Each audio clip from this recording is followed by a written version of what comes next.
Hello, and welcome to Arts and Entertainment. With Chris and Randall. I'm Chris. I'm Randall. And welcome to our show.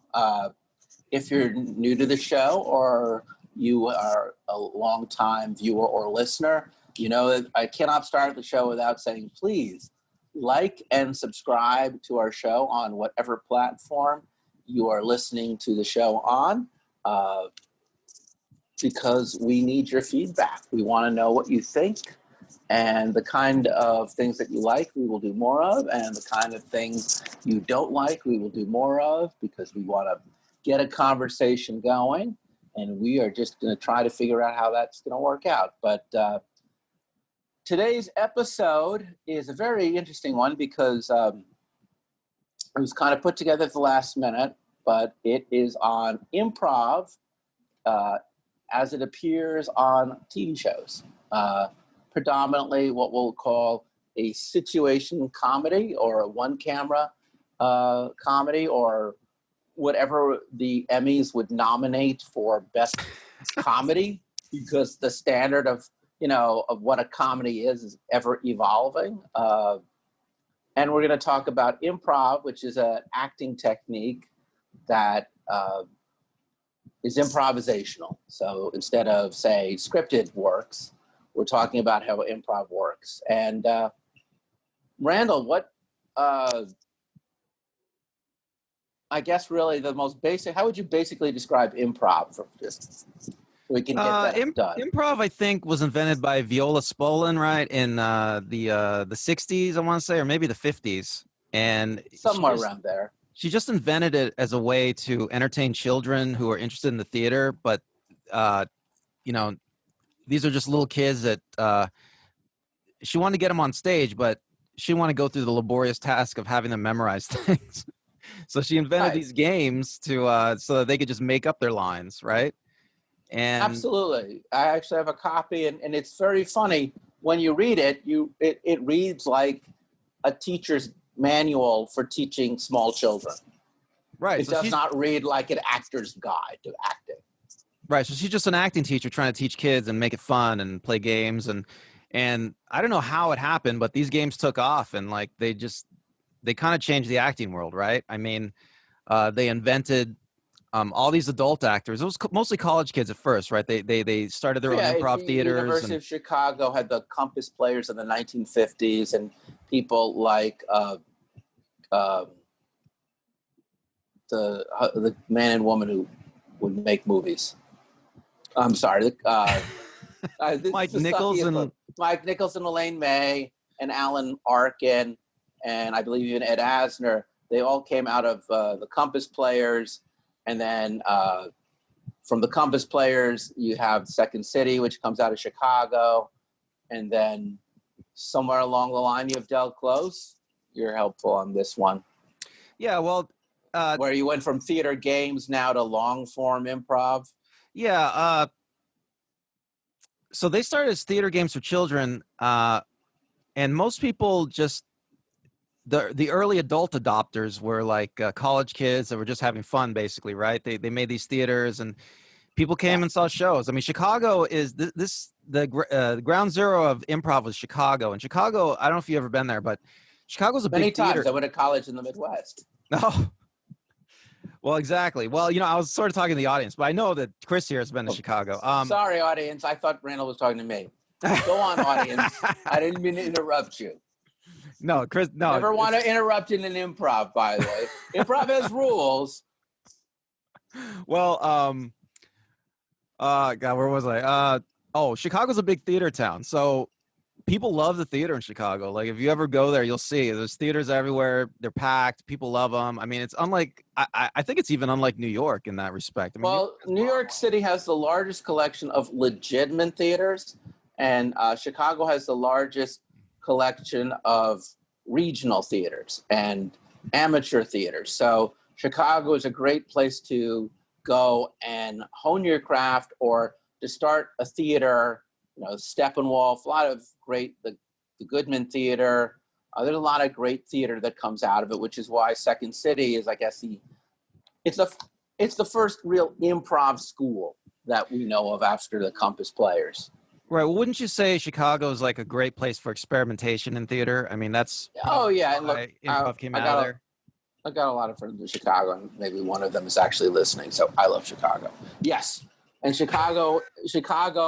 I mean, I remember when I was in college, it was actually the first time I ever saw the Second City. It was a regional company. They came, even though I was taking theater at that time, I was taking playwriting and not so much acting. I knew a little bit about improv from an acting perspective, but the first time I ever saw like actual, improv where they take suggestions from the audience, where they play different games, where they then do a longer form version, where they do sketches that were kind of based on improv games.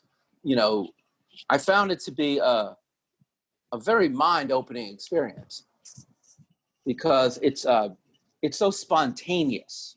I would say that is probably the most distinctive aspect of improv versus scripted entertainment is it's so spontaneous. It's just, it comes out of someone's mouth, and sometimes it's amazing and sometimes it's terrible. And I believe every school that teaches improv, we should get to our own training in a moment. Basically, you commit to the choice. Right. Well, I want to add that one of the things those early college kids having fun with improv like to do is they were trying to capture the zeitgeist of the time. We're talking about the 60s. Yeah. We're talking about a lot of stuff going on in civilization and American society. And the idea was, they just get on stage and they just make stuff up on the stage, right? I think a lot of them, I read and saw documentaries where some of those early people talk about how they would read the newspaper for inspiration, right? They would look to current events for inspiration.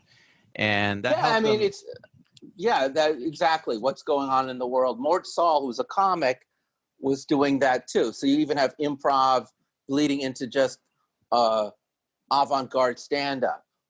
And right. And Chicago is a great place for this because audiences really show up there. I mean, Chicago is one of the greatest theater towns I think ever. I mean, maybe even better than New York. I don't know. But yeah, audiences just show up, and they show up to small theaters. They show up to experimental theaters. I mean, it's amazing. But I guess we're going to get to Del Close. I mean, so in the early days, I think most of the people doing improv, like I was saying, they were just like 20-year-old kids in college, having fun, And Del Close is one of the early people that thought improv is its own art form. and improv should be taken seriously as an art form, like any other art form. And I think that's a division. That's like a conflict in improv that you see even to this day. There are those who want to look at improv and say, oh yeah, improv is a very serious art form and we should take it seriously. And then the other side, which says, no, improv's just fun and it's for playing games and we should play improv games. And Del Close is kind of like Aristotle's Poetics, in that you can, if you're looking for rules to an aesthetic art form that are universally recognized but not universally practiced, I would absolutely look to the book Truth in Comedy by Del Close, and also probably Impro by Kenneth Johnston. Though Kenneth Johnston is more of an acting teacher, he also talks about certain rules in improv. And I know when most of us start out, we all get a copy of Truth in Comedy by Del Close, and it's great if you can also get Spolin Games and Kenneth Johnston's Impro, because those are at least all the codified rules that the majority of people who practice improv will use, such as yes and. So in improv, you don't normally deny something. You normally, this pizza made out of tungsten steel is so much better than I expected. And then Randall would yes and I love it too. And add something else and to it. I made a pizza out of zinc and it was horrible. Zinc pizza only works with anchovies. And then you build out a scene. You build out a scene. Another rule that you see in improv that is less popular today for some weird ass reason is that you don't deny. So I made a pizza out of tungsten steel. No, you didn't. I mean, yes, you did. I loved it. No, I you had a did. bite. It was no, you did it. You're lying. So you don't have that. So one of the things that, I mean, this is very rudimentary, but this is kind of fun, is that no matter how difficult or challenging the improvised line is, the receiver of that information has to treat it as if it was the best idea ever, the best choice ever, and then has to build on top of it. And there's a lot of rules of improv, but I honestly think the most important one in discussing today's show is that you have to acknowledge whatever's there and build on it.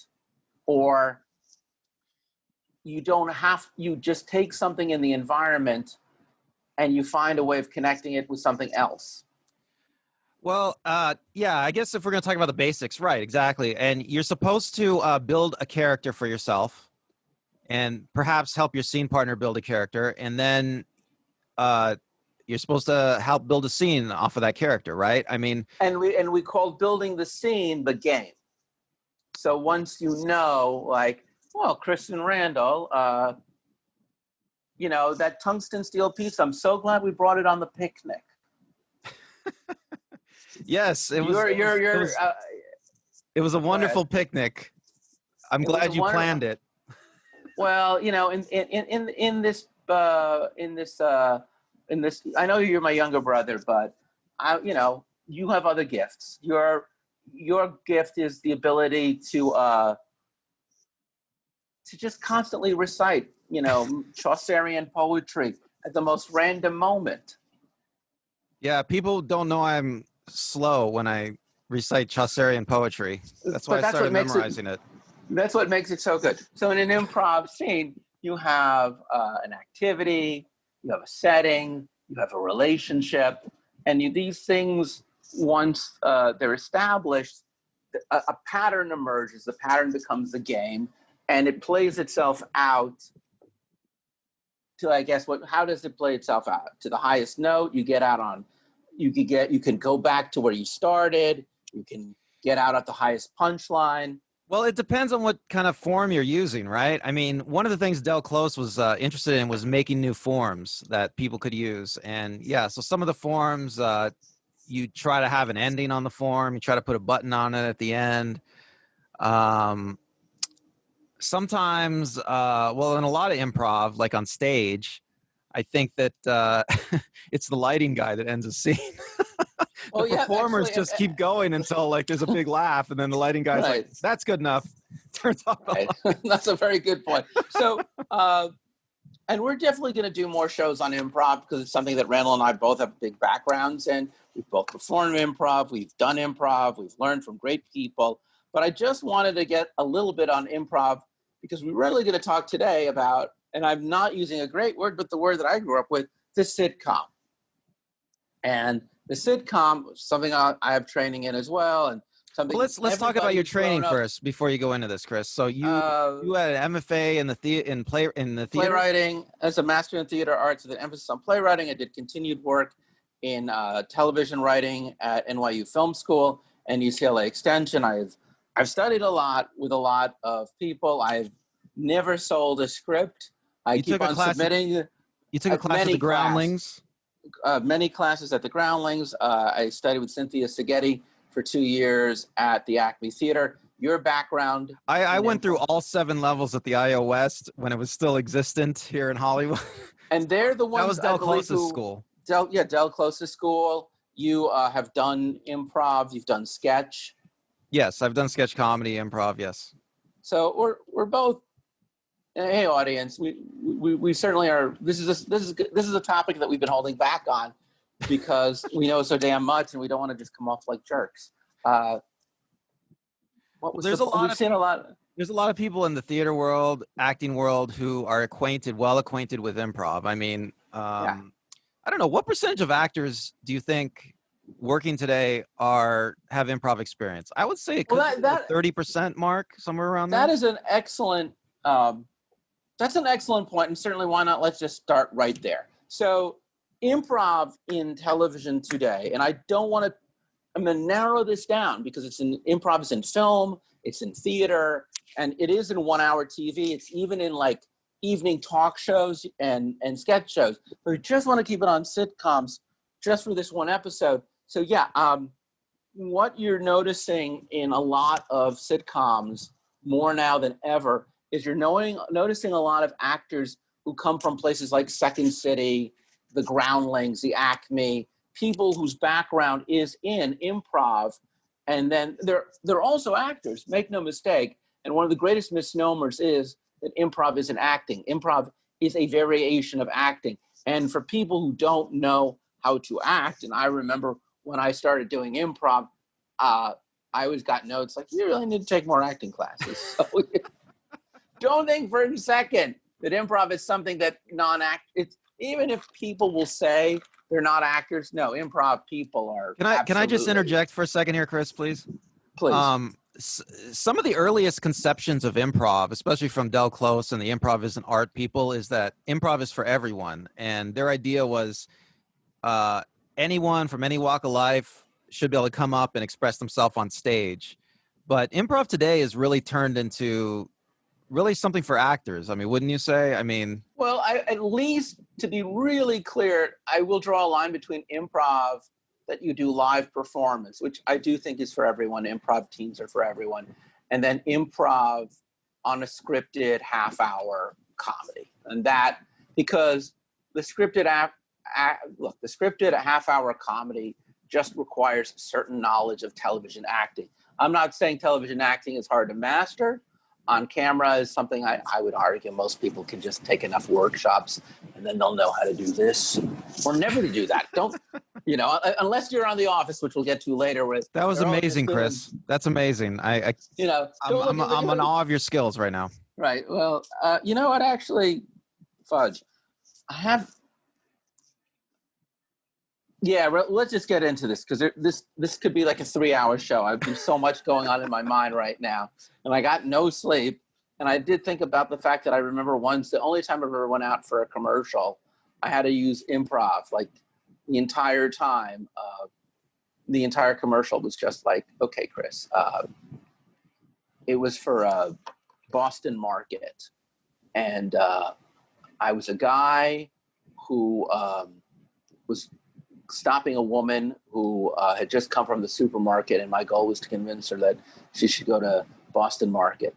And the first version of that was like really flirty and seductive. The director's like, just give me the scene, but you're really trying to do. And the other one is like, I want you to do this like a sportscaster. And and you just come in and like, how does this? You want a roast beef? Now here's a roast beef that I'll get. So. What was the point of that, man? Oh, well, my point is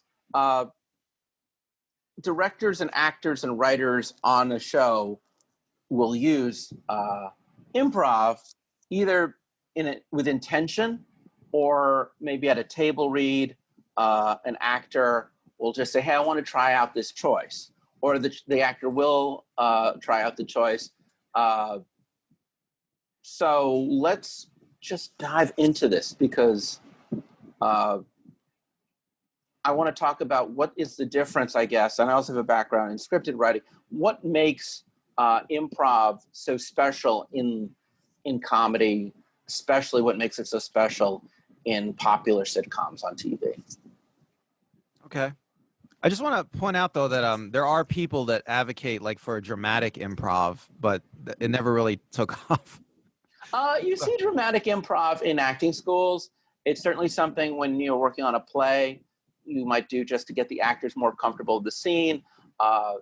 You see it in a lot of films. Ken Loach, Mike Leigh, even Woody Allen do that.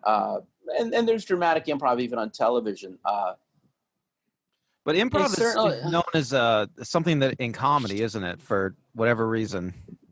I mean, it's more popular in comedy, wouldn't you say? I think where improv in comedy and drama meet is that the actions and choices somehow come out of the character as it's been established. Once you know in your improv scene who you are, what you want, what your attitude, what your point of view is, and what is your relationship to other people in that environment, you discover other things in the environment and you bring it in. So it's a consciousness that when you're writing a scene, the writer may never have seen. I mean, you guys, you know what it's like when you write something, you have actors do it, and all of a sudden the actor brings something that you just were not aware of because the writer's like a god and you've got that full helicopter vision, whereas the actor is just looking at your character from the ground floor up. Well, let me just say, the first time you write a script and then you produce it and you see the actors saying your lines, almost everybody has the same experience. They think, almost every writer has the same experience. They think, wow, this actor's really screwing up my lines. or the opposite, you know, you feel this wonderful sense of like, you're like, God, like, wow, I put words in other people's mouths, and then you become very protective of what they say. And I know as a playwright, you know, people ask me, well, do you like an actor who just really gets all their lines right or does the character the way you envisioned it? And I said, I like an actor who does the character the way I envisioned it, but I love an actor who not just does it the way I envisioned it, but shows me things in what I wrote that, for better or for worse, I didn't see myself. Right. You know, I want to say just, yeah, I mean, that was my point. I mean, it's a collaborative medium, you know, acting and writing for theater or camera or whatever. Actors are always going to bring something to the character that is of themselves. I mean, there's no way around it, you know, and the writer might have a vision of a character when he or she writes it, but, you know, they're never going to foresee what the actor brings. And that's And it's always going to interesting. happen, I think. Yeah, absolutely. And I think what makes television unique is that a TV show, you know, in a movie or a play, it's a limited amount of time. So the writer of a play is normally the author of the play. And even though maybe there's a lot of writers in a movie, they're just telling one story. Whereas a TV show can go on for years. And honestly, the only continuity is really the actor who plays that character. They're the only real continuity. So they're the ones who have to live in that character the most. And they get an intimate understanding of the instincts and point of view to the point where they really just become the expert on that character, and their instincts and their choices come out of it. And then if you're in a really good, Cynthia used to say, you don't wear a character like a coat. You don't just put it on, you know, like you inhabit it. So if you've been inhabiting this character for so many seasons, then you're just going to follow the interior intellectual or emotional or attitudinal logic of that character, and it's going to lead you. And yeah, it's interesting. There's a lot of shows and there's a lot about improv, but I really think I just want us to focus on 3 shows that I think make the most interesting use of improv, and they're all shows you know, and they're all shows that either have done well commercially or aesthetically, and they are The Office, the American version, Reno 911, and Curb Your Enthusiasm? thank you very much, Curb Your Enthusiasm. And it's interesting too, because this is where I'm just want to get to. Reno was on Comedy Central. Mm-hmm. The Office was on NBC, and it was an adaptation of a British show. Curb Your Enthusiasm's always been on HBO. So they're not aesthetically very similar shows. You know, one's a show with 2 are shows with commercials. 2 are on cable. One is an adaptation of a scripted show. There's nothing about these 3 shows on the surface that beyond that would make them very similar. So let's talk about how all 3 use improv and what we like about them. And let's start off with probably one of the best known ones, The Office, the American edition. Yeah, I guess I could talk about that a little bit. I mean, The Office, Yeah. I guess, is mostly a scripted show, but the actors, there are definitely actors on that show. I mean, like Steve Carell, who have an extremely long and long and detailed improv background, right? I believe literally half the cast of that show were people who came from improv groups, improv teams. Yes, it's A lot of them. Yeah, it's an interesting. The Office is an interesting mix of like serious actors and improv actors. I don't even like the word serious actor. Just actors whose training is not in improv, and actors who will go to improv as their first place.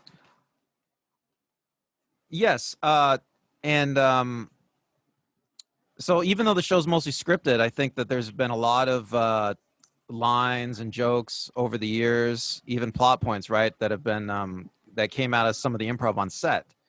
Exactly. I mean, there's this scene with actors. It's funny, and that show, his name is Oscar. The actor's name is Oscar. Oscar Nunez is the character, and Michael. And there's an episode where they're teaching tolerance, and there's a title of it. You'd think I would have researched it, but in the script, it just says that Michael hugs Oscar, and that's all it's supposed to be. And I mean, there's things about comedy that's very dated. And one of the things I don't like about a lot of these shows is the homophobia. But it was clearly to show that Michael is comfortable as a straight man hugging a gay man. And it's so in the well-intentioned, horrible nature of Michael Scott that the writers had the right idea. But then Steve Carell and the actor who plays Oscar, named Oscar, I can't remember his last name. They both come from improv, and Carell said, "I think you should kiss him on the lips," and that was something that your partner has to be very comfortable. And improv partners tend to really, if you catch a good improv show, they're okay with their bodies, like any actor. They're not, if they want to go to that sexualized place, they're willing to take it. So then all of a sudden, the entire show changes radically. And now you deal with sexual harassment issues. The character gets a buyout, gets vacation time and money, and all of these things.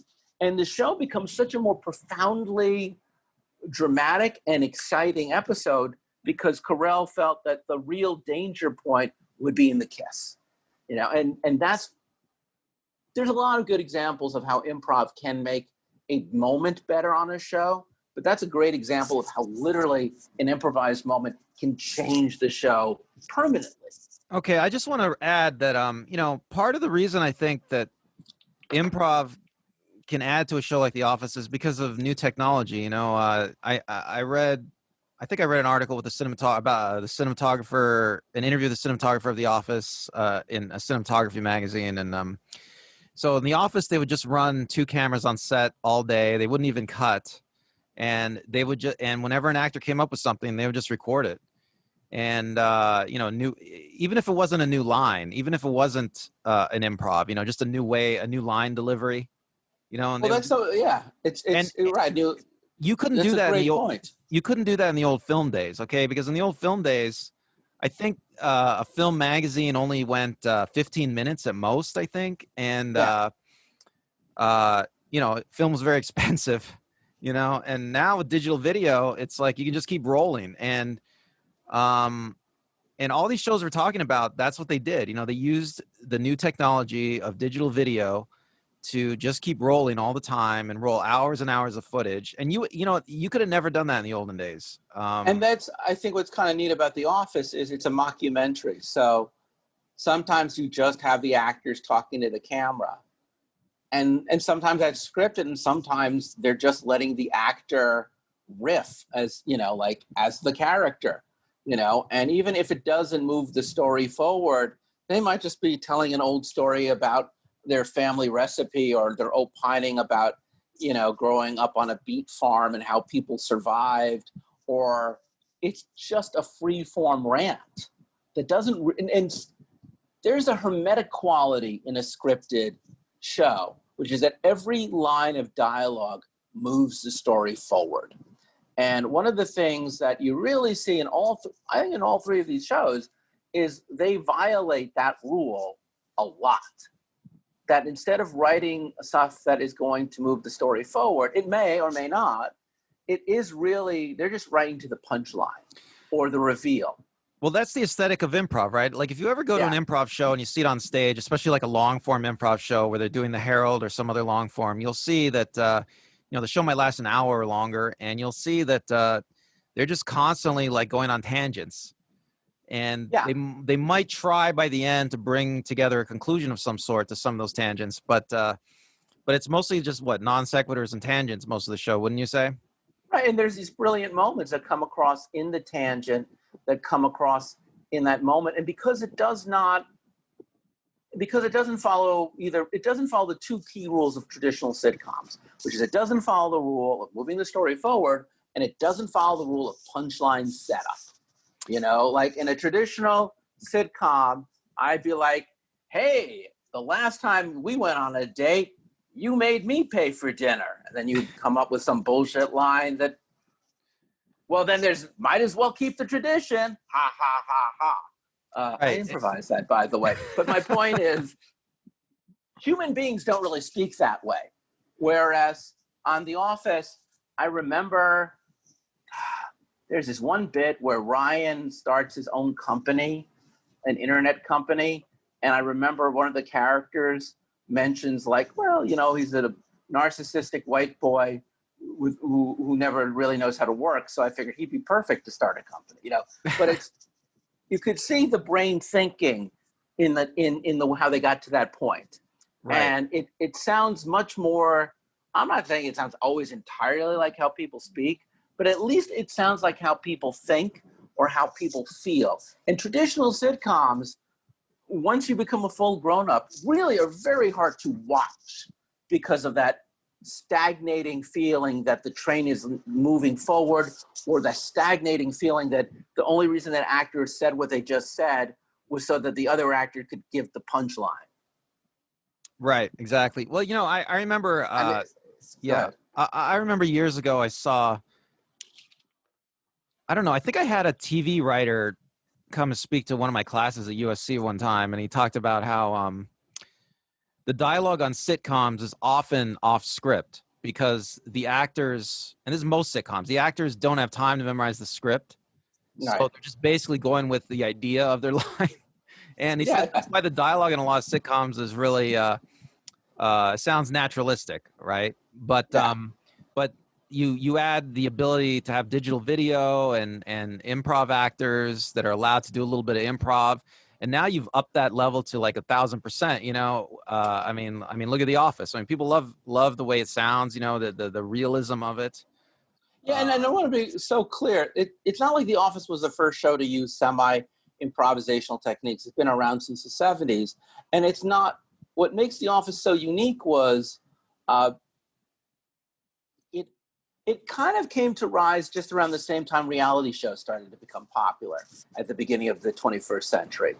And it really looked like a reality show, the American version of The Office. And I want to say one more thing about something you said earlier, about improv going off on tangents. The whole point is you are going off on these tangents because it's a process of discovery. You're trying to find truth and beauty and something beautiful, right? You're trying to discover the gold, right? You're trying to discover moments of gold. You don't know where you're going. Right. You're just following a line, but you don't know where you're going. And that's kind of like what, I'm not a big fan of football per se. I'm never a fan of any sports, honestly. But a friend of mine once said, the reason why people watch football is on any given Sunday, your team could win. And you don't know. And I think you're right. In improv, you just don't know.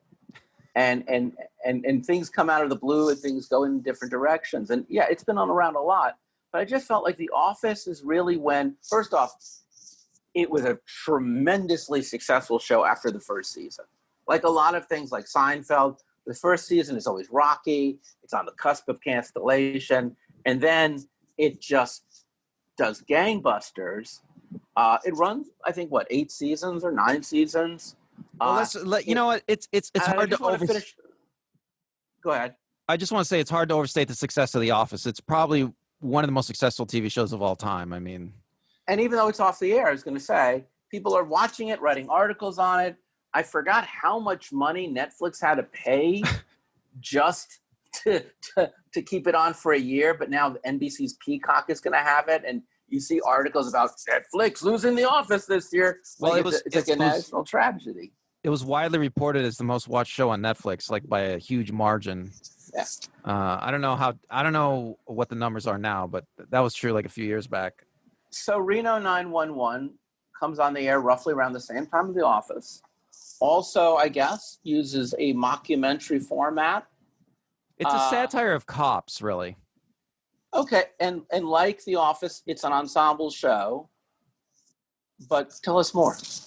Yeah, I mean, well, Reno 911, it's a satire of cops. It takes place in whatever setting, the Reno, settings Nevada. are like, yeah, but the settings are like the police station, making an arrest on the street, the briefing room at the police station, just typical like locations you see in like the TV show Cops, and they come up with comedy out of that. The characters are all very well defined. I mean, this is something you see in a lot of improv, right? So in a lot of improv, you're trying to really define your character, right? You're trying to nail it down. And so in Reno 911, the cops are they're very wacky, very wacky characters, very unusual characters. Like I think the head of the department, he's gay, right? Yeah. Or he's in the closet, I think. But he's flamboyantly gay, and it almost gets to the line of being homophobic, but I wouldn't say it does. But it's well, very. I mean, to me, the Thomas Lennon stuff that has not aged well. In my You don't opinion. think so? I no. Oh hell no. It's. But then there's like a really great scene where, because I watched it last night. I don't remember what season it is, where they're doing a prostitute sting, and he's hired two women to make love to each other. And he's like, wait, stop. I don't buy this. I am going to pay for this. I mean, I don't buy the scene. And he literally like coaches them through the scene, like how to do a better performance. And that is really something where you do really, I don't know how much, that's what I'm talking about. That's a typical improv thing. That's going off on a total tangent. On a total tangent. You don't see it coming. True, he's actually telling people what to do, which you normally wouldn't do in an improv, but it's still so out of the blue, and the other actors really commit to it, and all of a sudden the prostitutes are just like acting students, and he's like an acting coach, and the whole scene, and then finally the button is, as soon as they get the scene right, the other cops who've been hiding behind come and applaud them before they bust them. That sounds really funny. I haven't seen it. It's not only that, but given the nature of Reno 911, which is even more nonlinear, I would argue, than The Office, that's all that scene ever has to be. Like it's not like that scene has to have any kind of consequence. That's not an A story, obviously. It could be a B. Oh, sorry. So in sitcoms, I really should have put this down. You have a A story and a B story, and you might have a runner. And the majority of your time on a scripted show is the main story. And then the secondary story is kind of used to give you some space so that things can move along in the A story, but you don't have to give all of your focus to it. And then the runner is just little bits, stage bits that may appear 1, 2, or 3 times just for a moment on the show. Because almost all the shows we're talking about that have improv in them are ensemble shows on some level. All of these shows will have an A, B, and a runner. And what's interesting about the mockumentary style of Reno 911 for me is because it's even more like cinema verite. Because Cops is just the day in the life of a cop. Yeah, Cops is cinema verite, and which is a fancy word. Which is a fancy word to say you just let the camera. Please, film school man, explain cinema verite. Well, cinema verite is just I think it's French for true cinema, true movie. But anyway, it's just a fancy word for documentary. It's a documentary. It's like. But the camera's passive. Yeah, Yeah, the camera's passive. I mean, the idea is the camera is like a fly on the wall. The people in front of the camera are ignoring it. They don't. Yeah. So this is what you would see if there were no camera. Is the idea. So unlike The Office, where mockumentary has a goal, we're gonna find out what life is like in the office, and we're gonna really probe these people to validate our thesis. Reno, just like Cops, just kind of lets the camera assume a neutral position, and then if something happens, it may have a consequence that takes you through the episode, or it just may exist only for that moment. And Reno 911, I don't think it's not as a successful a show as the other two shows we're talking about, but it is definitely like one of the best examples of effective use of improv in TV ever, right? I mean, I don't know. Oh yeah, they even used improv on the audition process. So like, there's an interview they talk about on Michael Peele. It was either Jordan Peele or Michael. I think it's Jordan Peele. So Jordan Peele auditions for an episode, and when you audition for the episode, two of the actors from the show will do an improv scene with you, and that's part of the audition process. The show's all improv. I mean, it's like right, so it's Michael Keegan, Key. Anyway, my point is, they end up doing this scene that deals with what's called a hypothetical criminal, a man who thinks about committing hypothetical crime. And from that audition scene, they build an entire episode. So, and you're the one who tells me that they do the briefing scene in the morning, and they just go out and film everything for 10 hours, or how did they do that? There's a morning briefing thing they do, and they just shoot it for like 10 hours and then cut it down to whatever they use on the show, which is like maybe an hour of it. So they'll just literally run out the camera. They'll throw them into space. Like so that's this is what I was talking about, the technology. Technology allows them to just keep rolling and rolling and rolling. Multiple cameras. It's like it's digital cameras. Like the media is free almost, right? I mean, you can just keep recording forever. I mean, in film days, like I said, 15 minutes, and that costs like $20,000 at 15 minutes. No, but you're right. The camera rolls through and they just pick up. Like, all right, so audience member, a little confession. Back in, was it 2004? I don't know. Oh. Well, a long time ago, okay. You and I, we decided we wanted to do, we live here in Los Angeles, and we wanted to do a show where we went to different parts of neighborhoods of LA, and we would explore, and it was called Let's Do LA with Chris and Randall. I think it was Chris and Randall Do LA, I thought. No. I think I thought it was Let's Do LA with Chris and Randall, or it could have been Chris and Randall Do LA. I have it somewhere. And we would go to different neighborhoods like Venice Beach or Hollywood. And we'd have a director named Brandon Burkhart, who was a very successful writer and also storyteller. If you ever see his name on something, please watch it. He is very talented. He was our director. And he would give us, he'd film us and direct us. And we would look at something in the locale, and we would build a scene off of what was there. And I will tell you, I still remember how incredibly difficult it was to it sounds easy. Like, we went to Muscle Beach, and, I was not in great shape even then, and have me in a bathing suit standing next to bodybuilders. And that was pretty easy. But then all of a sudden it's like, yeah, but what's the rest of the day going to be like? And so Randall, you and I, we would have our takes, and then Brandon would take us through takes. And if you have faith in the process and you're open to whatever was around you at the time, didn't you find that you would just, the process would take care of itself? Yeah, I mean, the digital technology, you just keep rolling and rolling, and you have, 3-4 hours of raw footage. Right. And then you cut it down to like 22 minutes. But I think on both occasions, we just worked until the battery ran out. Yeah, we worked a long time. We worked all day, I think, for like one episode. We worked all day. Yeah, for one episode. Yeah, Hollywood, we didn't know what we were doing. So I think we only taped like 2.5 hours. And then the second episode was Venice Beach, where we had enough to do 6 hours, right? It was freaking painful, you know, and there were other people doing the exact same thing. But, you know, like we would interview a street vendor who did their own art. Or I remember at the time there was a volleyball court on the beach, but there was nobody to play volleyball. Yeah. But we played it. We didn't have a ball, so we just played invisible volleyball. And you'd be on one side, and I'd be on the other side. I think that was your idea. You just said let's put the ball in later in post production.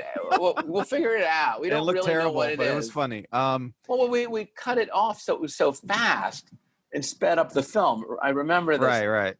And then we scored it to music, so it looked even better.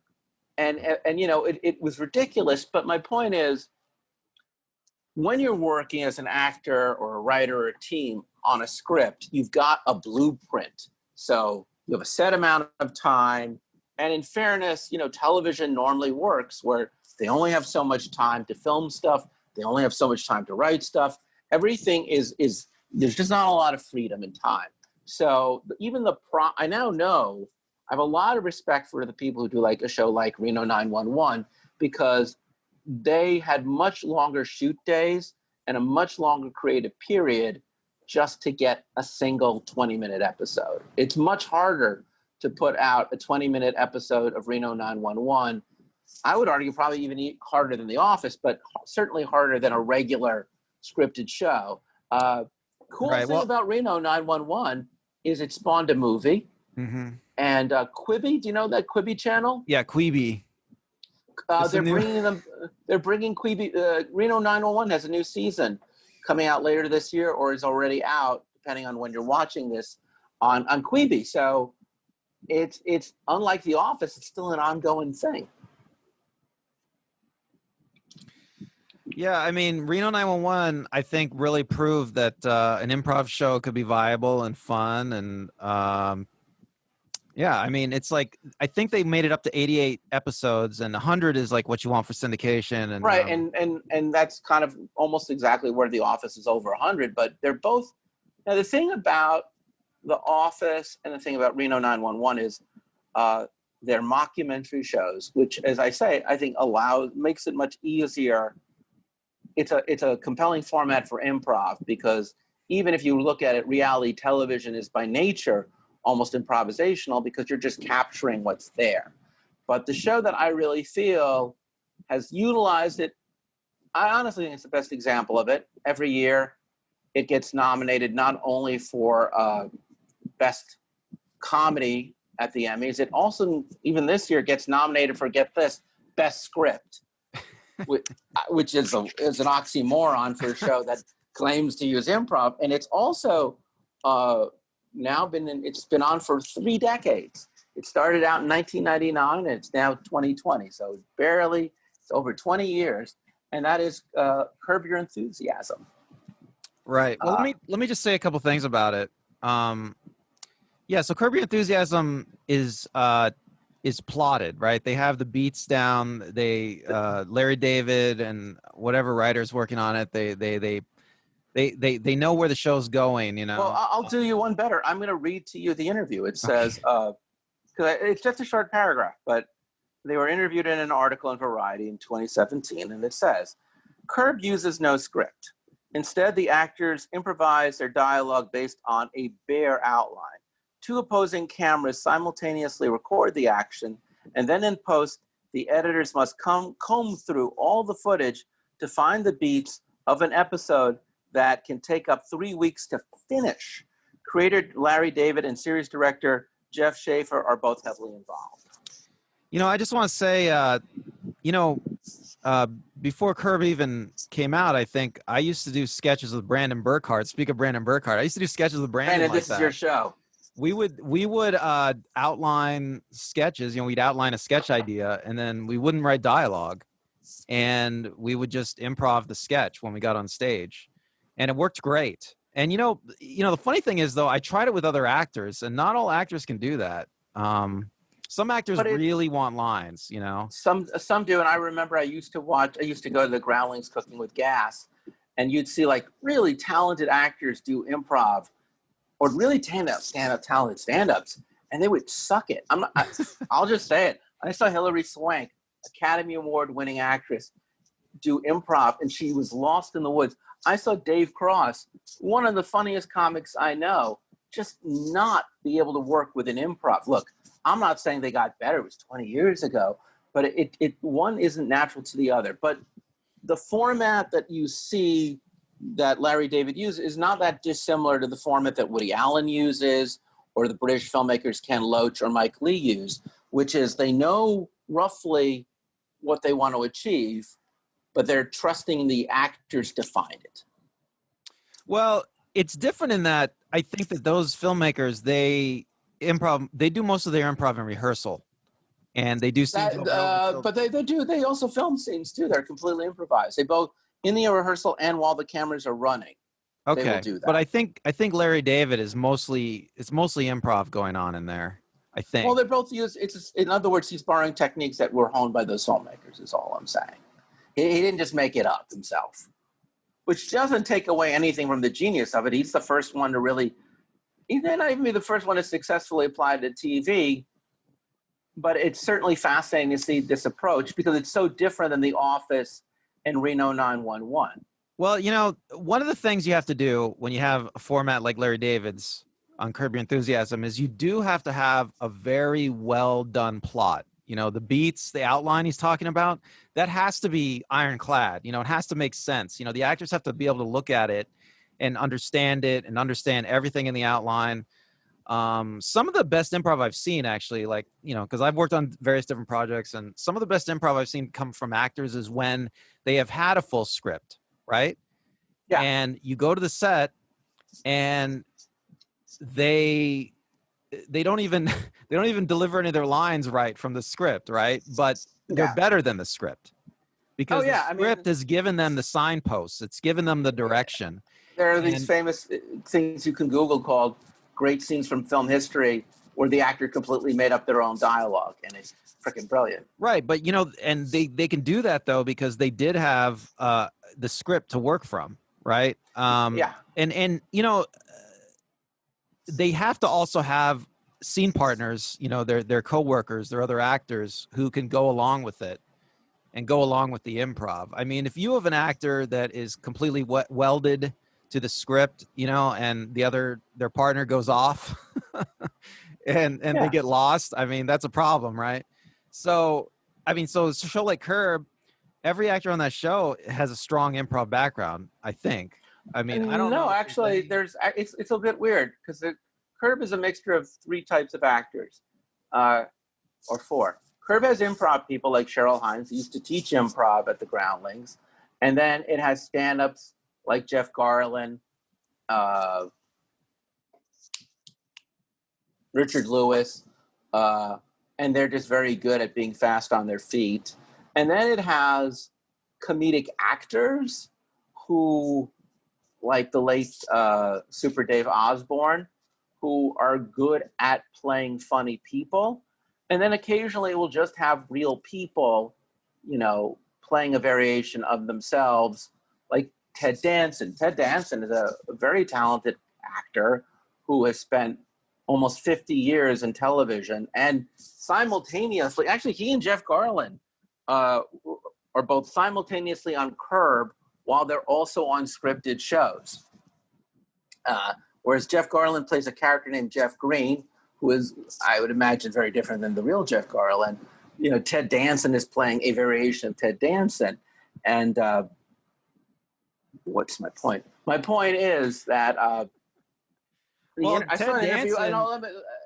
Go ahead. Well, Ted Danson, he's improving on the show. I mean, he doesn't have lines like everybody else. But I'm saying that it all comes naturally to them because if you look it up on Google, the Paley Fest, 10 years ago, they asked Larry David about why improv. And it's really interesting because it almost echoes when they built Seinfeld. They got all these great actors because Jerry Seinfeld didn't feel comfortable acting.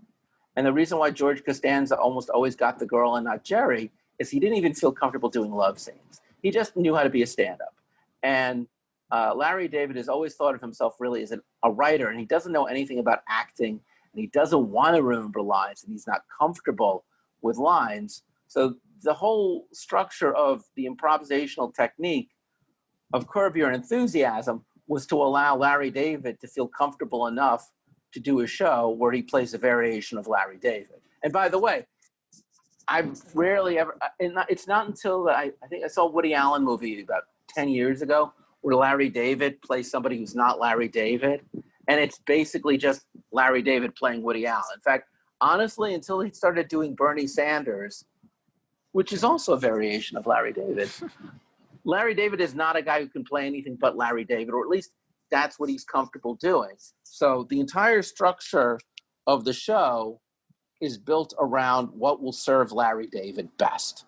Okay. And weirdly enough, that works great. Yeah. Well, let me just say that. Well, you know, he's a character, and he knows his character well. I just want to say on the technological side, yeah, I read an interview with the cinematographer of this show, and he said that when they first started, they would try to roll 3 cameras constantly, but he realized that he only needed 2. He needed one on Larry David and one on whoever Larry David was talking to. It could be like one person, it could be 3 people, but you just needed one other camera on them to get the reversal. And that was it. And they just, when they do a scene, they just roll and and they get it, you know? And it gives that show like Reno and The Office, because The Office is always known for people going this to the camera, you know, and Reno has the framing that you see from Cops. And so much, there are very few scenes on, there's some, but very few scenes on Curb that don't involve Larry in the scene. He's normally in almost every scene of any show, with a few exceptions where someone is doing something behind Larry's back that will affect Larry down the line. You know, I think that probably really helps. Like Leon. Leon is always up to no good behind Larry's back. Right. I think that probably really helps the show because, you know, Larry David's like basically the head writer of the show. He's always there. He's guiding the scenes. You know, he has if a scene goes too far off, you know, the outline, he can bring it back. I mean, I guess there's a lot of reasons why we don't see more improv and more TV shows. I guess, you know, it's just, it does take a little bit more time.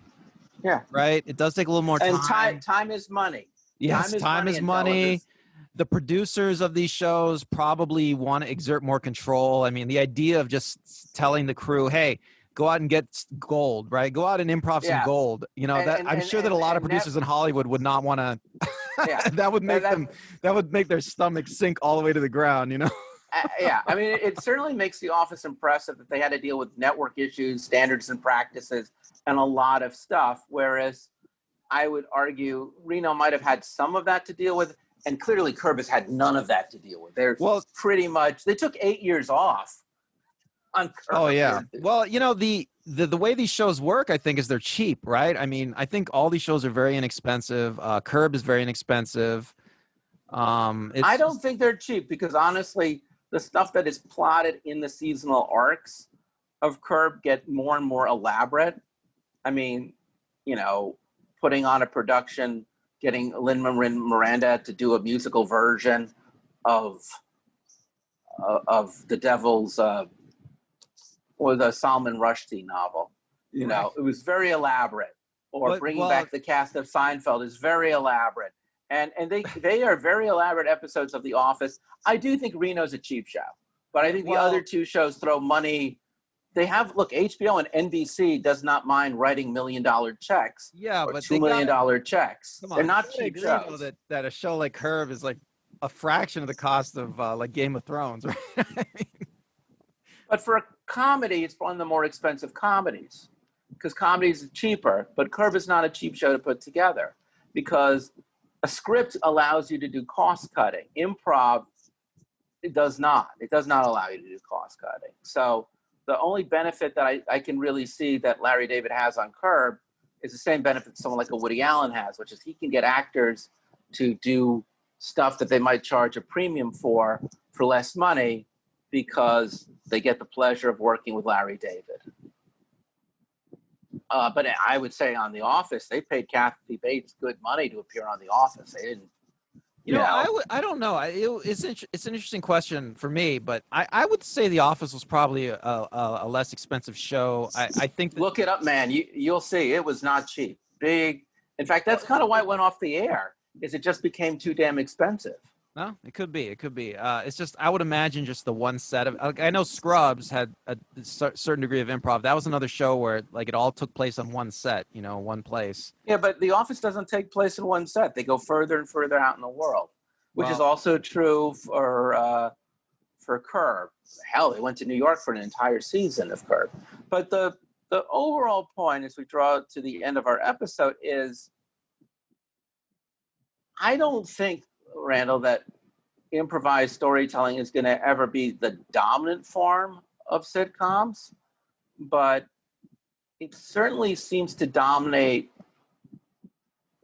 Once it finds its footing, all three of these shows are really long running, still have a long following today. Two of these three shows are still on the air almost 20 years later, and the other one that isn't on the air is still being watched as if it was a brand new show.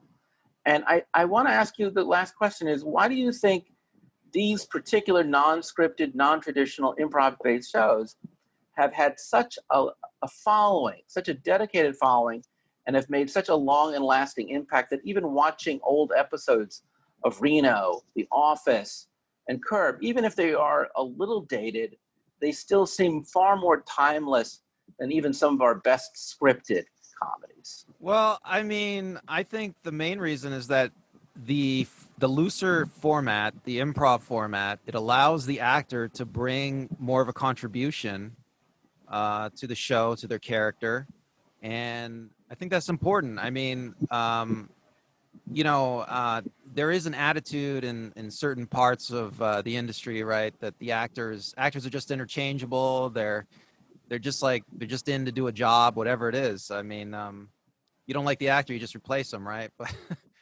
But actors really bring a lot to their characters, and these improv formats really show that that the actor, you let the actor contribute, and they can make it better.